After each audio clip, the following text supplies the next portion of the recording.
Hey everyone, Kyle once again, and welcome back to the final review of Anime Month of my birthday month of June. So I gotta say, I hope you all enjoyed Anime Month. It's been another fun one. I hope you enjoyed all the animes that I reviewed, and so hopefully until be just as good as up until the next year. So, but like I said, I hope you enjoyed Anime Month. So as for the final review we're doing.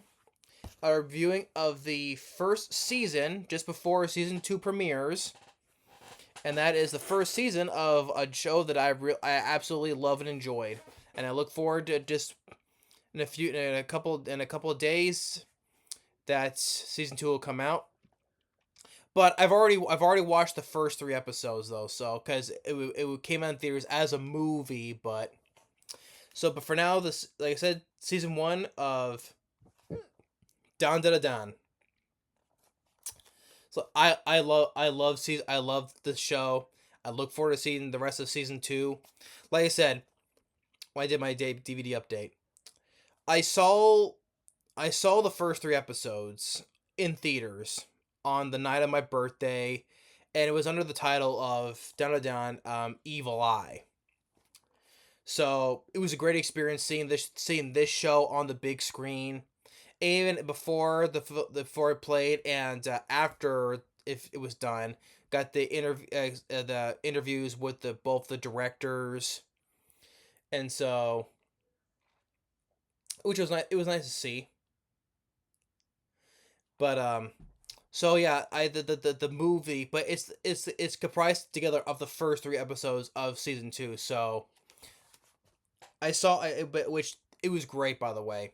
It was great. Season 2 kickstarted off with a bang.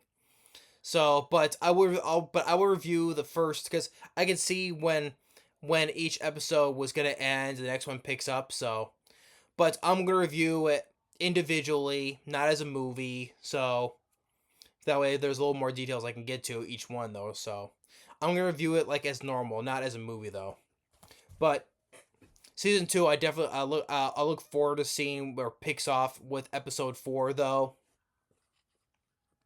But getting into the first season though, it was a blast to watch. I had fun. Definitely had fun. And it was another one that was critically acclaimed by critics and fans. It has an 8.4 on IMDb, very high rating on IMDb. 8.4. Has a 4.9 on Crunchyroll out of 5. And this holds, if I misread because I looked it up, this has 100% on Rotten Tomatoes. 100% on Rotten Tomatoes. Just shows how good of the series really is. And for once, I do agree. Now, if that's from the critics' standpoint, usually I don't agree with the critics on Rotten Tomatoes. I really don't hardly agree with Rotten Tomatoes because they're all usually a long Rotten thing. So, but there are times I do agree with it. But of course, there is not only the critics side of Rotten Tomatoes, but there's also the fan side of Rotten Tomatoes. But either way, 100% of Rotten Tomatoes. Either way, I'm like, damn man, this is a hell of a great series. But yeah, I enjoyed it. Especially I love the characters. I love the animation style, especially when the action happens. I really love the characters, and especially I enjoy the intro music. Dun dun dun dun dun dun dun dun dun dun dun dun dun dun dun dun dun dun. Yeah, I really enjoyed the intro music. So, but but as by now gains the plot of the first season. Our main characters, we have Momo Ayase, with in the English dub voiced by uh I know I should have known this, but yeah, Abby Trot. Yeah, Abby Trot in the English dub, which she would voice. People would know her. Abby Trot. She would voice Nezuko from Demon Slayer. Tanjiro's demon sister, who became a demon. Yeah, so she voices Nezuko. So she voices which is I met Abby Trot. I do I have the picture of me with the selfies and stuff, right, as I do with me other guests. So, but she did a great job. And so she's this girl. She sees a kid. Was kind of being made fun of though. Named Ken Takakura, which Momo calls him Ukiron, because she has this breakup with her scumbag boyfriend, right? She's into this guy named Tanakura, right?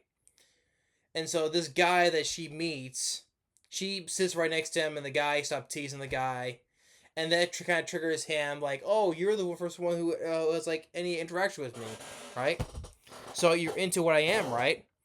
Like he believes in Ken or Okuro, either what do you call it? I always said Ken though.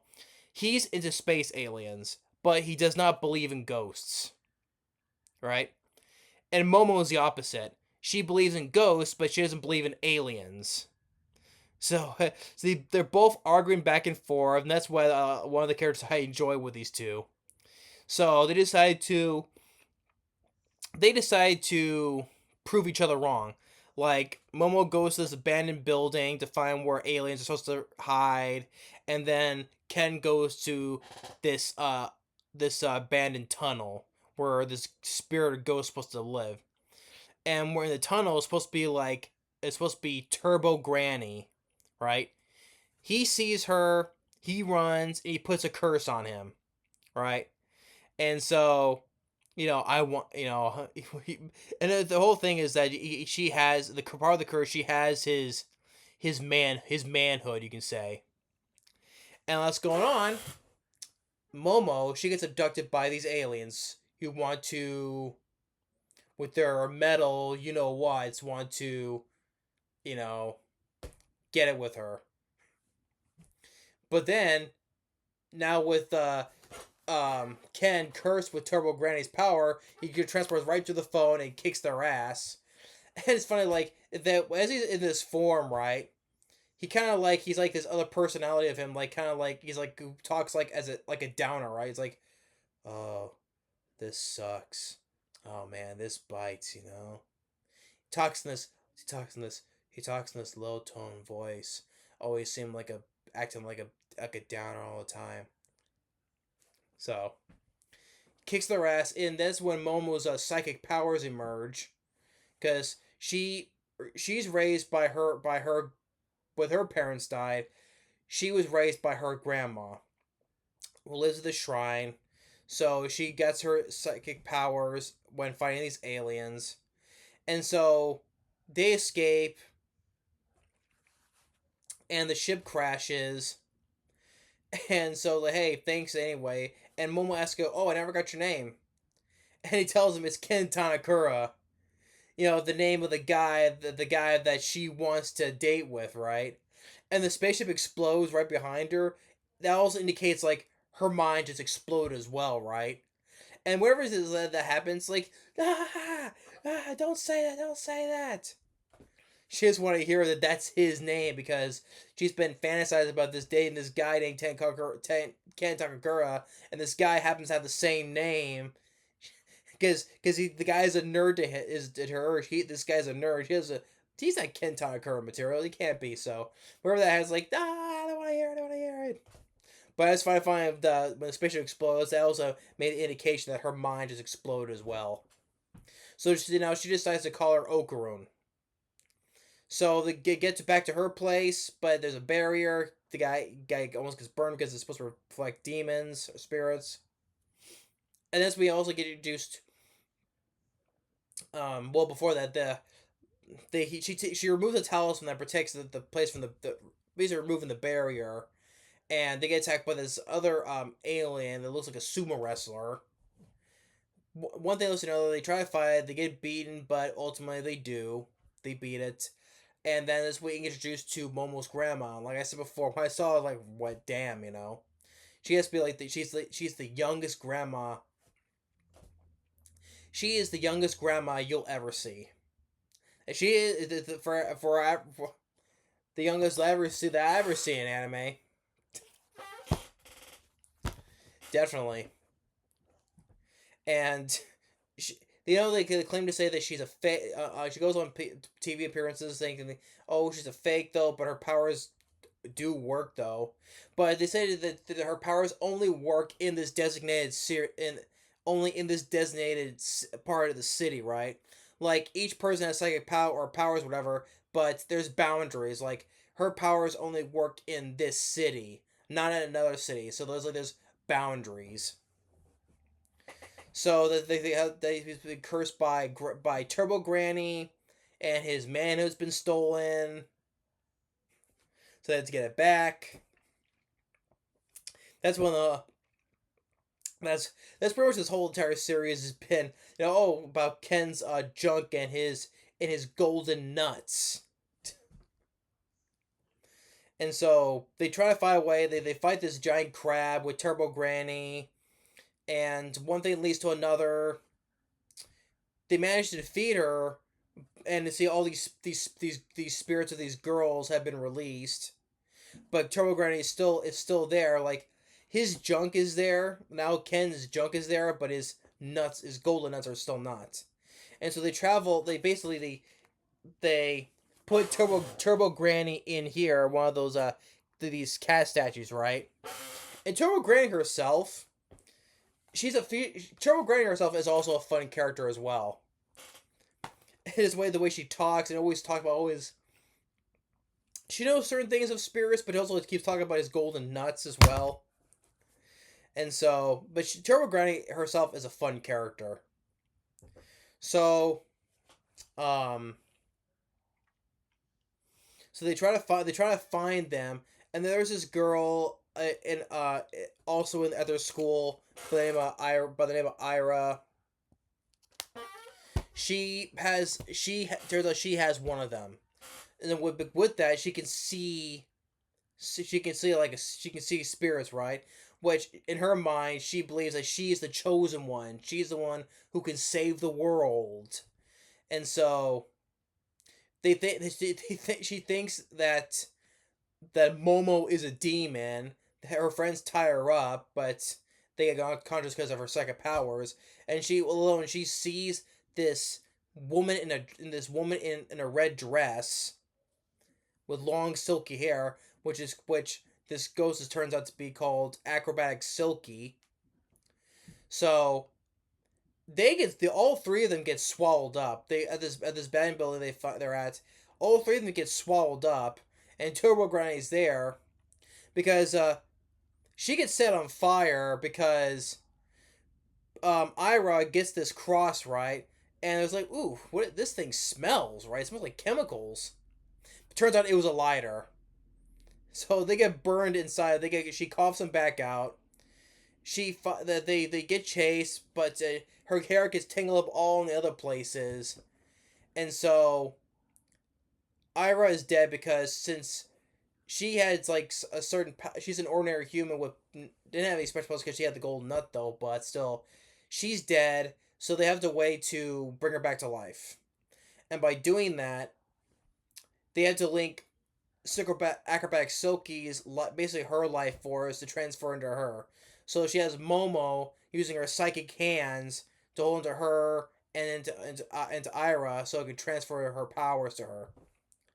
And we get the story, which I thought it was so sad. It was when I reviewed it when I reviewed that episode, I was like, that was like one of the saddest episodes I've seen since that episode of Oshinoko, right, with Akane, when she was being cyberbullied, right, to almost to the brink of suicide. It's like I haven't seen that sad of episode since that episode of Oshinoko. We get this sad story where the acrobatic sucker who was a human, a mom working hard, working like 2-3 jobs, like working at a convenience store and I think as a janitor, and then even doing a little, make money as a prostitute, right? She worked her hard as like there's many jobs to support her little girl, and trying to save enough money to buy this one dress, which is like the dress that she wears as a spirit. You know, this one dress that she buys for her. Teaching her like I guess she did acrobats as well, teaching her doing like staying on her feet like a ballet dancer, right? Until these loan sharks, they break in, they beat her, like she gets cut in the glass, and it was brutal one. It was brutal when I saw her hands get cut in the glass. Like, ooh, you know. I think one got caught in her eye too, as well. I was like, oh shit, you know. And they take her kid away from her, and we see from her point of view, shaky, you know, and it was so sad. It was so depressing how they just did that, you know, with this character, and it makes me feel so sorry for her. And so when she was wandering, I guess that she died. So, but I guess what Ira as a little kid saw her, and she called her mommy because he thought that was her mom. Because we see like Ira's real mom in a coffin and her dad's there, but Acrobatic Silky, we don't know her name is, so just Acrobatic Silky took that indication of her as acknowledging it as her daughter. So, and Momo saw this because of her second power is like she was even saddened too, you know. And just so Ira wakes up, hugs her just before she drifts away, because if she drifts away with vengeance or stuff like that, grief or despair in her heart, she would go to what Turbo Granny described was the void, nothingness, or hell otherwise. But I think she finally made it peace just in time because Ira hugged her, embracing her as mommy, and that made her happy. So I guess that she went out in the last second went out in peace. That was such a depressing, sad episode for that because of that.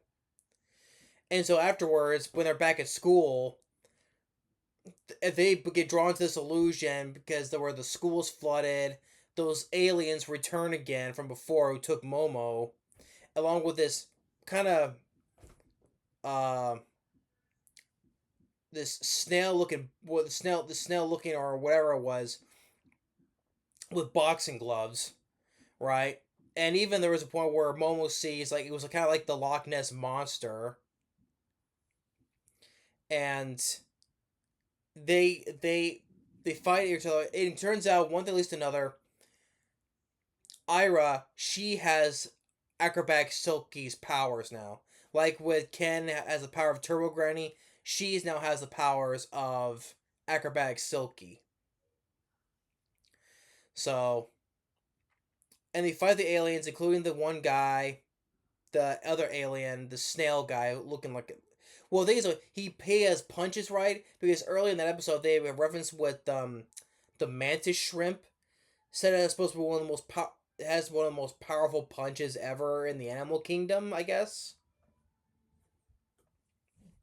So they strip down because their clothes are weighing them down. Well, Ken's has clothes had his clothes melt off, so he's fully naked. So, and then the Loch Ness monster kind of merge with the other aliens, and so they become this great big creature.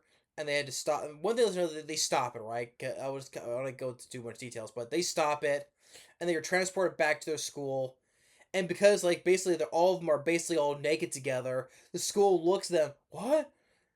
Well, Ken is like doing like both at the same time. They both run away in shame. That was funny when they both oh no, naked. So, and then another one. Then one part, at least another, where um Momo's childhood friend comes in the picture, Gigi or Juju. So, get the guy's name. Yeah, it was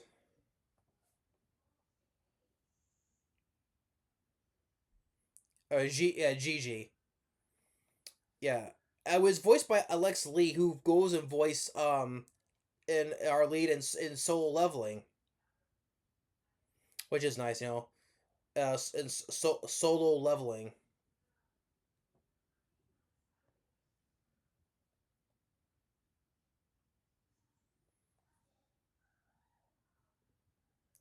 Sorry, what was I saying? Yeah, Jinwoo. Yeah, so the guy Alex Lee who voices Gigi in this, he voices Jinwoo from Solo Leveling. But So, she was her child. He was her childhood friend. Grew up together, and since then Ken, he's been kind of jealous of him because he knows like her little favorite things like snack wise and stuff, right? So he's got a little bit jealous of that of him. And then during that we have this anatomical model running high speed from the school looking for his love, which is another atomic model, which turns out it's in the junkyard named Hana. So they chase him, lead him into this junkyard, finds his love, and they want to just keep her at Momo's house, and he'll go visit her every night before school starts. So, but with Gigi, she explains to Momo that which leads into season two or the end of the series of season one, that his family moved to this house up in the mountains where there's a lot of hot springs are, and so he couldn't really sleep because he keeps seeing this weird apparition, and so and like all these other priests and exorcists, right? They went there and a few of them actually died or been badly hurt. So he wants her to invest. He wants Momo to investigate, and so they go there. There's a lot of course they had to make a lot of steps, and there's these weird people, which leads into season two though. These weird people are looking at them, and so they get to the house. They don't. Momo doesn't detect anything because usually it comes at night, right? So she heads up to the hot springs. I like that Ken and Gigi, they're playing tossing with a soccer ball, right? And they're kind of like both, fighting over Momo, right? Like who likes her the most, right? Like, oh, she's my childhood friend. Oh, I like her eyes. No, I like her mouth and her nose. Everything and plus everything that you said. She's my childhood friend. You can't beat that. Oh, we actually because there was a moment in a split second their lips locked together for a brief moment because they slammed each other in the face, but their lips touch each other. He's too embarrassed to tell him that. Oh, where it was I beat you with that. What? How can you beat me? How can you beat that?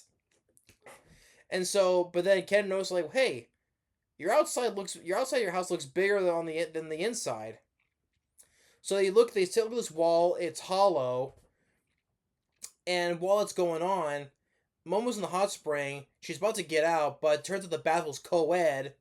So these guys come in, these weird looking guys, and one of the guys they strain her down underwater, and then back with Gigi and Ken, Gigi gets a sledgehammer, knocks a hole in the wall, and they see it's full. The whole room it's a secret room, and it's completely filled with talismans, and it ends with both of them with a shocked look on their faces. And that's which leads up into season two. Which, like I said, I saw the first three episodes, or the movie Evil Eye in the theater. It was great. I thought it was a great way to kickstart season two off. I loved it, but I'll get to it once season those episodes when it premieres though. On here though. So yeah, I really love the series. So I definitely look forward when season two well, I already know the first episodes, but I'll look forward to when episode 4 comes out. Oh, and by the way, I forgot to mention with the alien after with the whole thing of the school, the alien that looks like the snail or the mantis shrimp, right? He's alive still, and turns out like they smell something on him, and his blood is like white. It turns out his blood is like milk, and he needs money to help for his kid to help pay for his kid's blood transfusion. So Granny gives him this cart of milk. Oh, this is what your blood's made of, right? It's milk. I can smell it on you. So in order to get she asks one of the farmers to lend him one of his cows, and we get this scene right here.